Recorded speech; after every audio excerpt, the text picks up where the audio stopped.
Je vais vous parler de la santé de ceux qui, chaque jour, risquent leur vie pour protéger la nôtre. Nos forces de sécurité méritent bien sûr notre attention de tous les instants et en particulier nos sapeurs-pompiers exposés aux incendies car rappelons-le, lorsque les gens fuient pour échapper à la fumée, eh bien, nos soldats, eux, y pénètrent.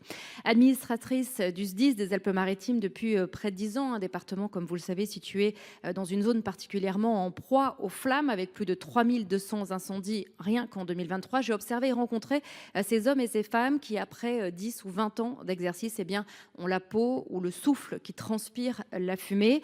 Thomas, Sylvain, Damien, Frédéric ou Thierry, pour ne citer que. Je vous invite d'ailleurs à découvrir leur parcours, mais surtout leurs épreuves parfois fatales d'ailleurs dans la maladie, dans un documentaire qui sera diffusé d'ailleurs le 13 décembre sur Public Sénat. Dès 2022, le Centre international de recherche sur le cancer a reconnu comme cancérogène pour l'homme l'exposition professionnelle en tant que pompier à des fumées toxiques, avalisant donc les travaux déjà publiés par l'ANSES, c'était en août 2019. Le récent rapport sénatorial de mes collègues Anne-Marie Nédélec et Émilienne Poumirol a permis d'ailleurs aujourd'hui de remettre le sujet sur la table.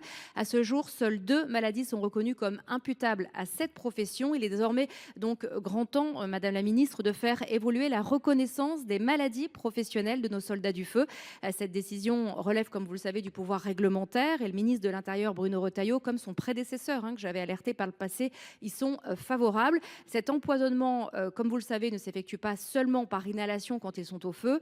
L'absorption d'effluents d'incendie peut se faire aussi par voie cutanée, voire par ingestion, malgré les équipements de protection individuelle, et ce en raison, comme vous vous en doutez, des limites de leur conception, de leur entretien ou de la décontamination.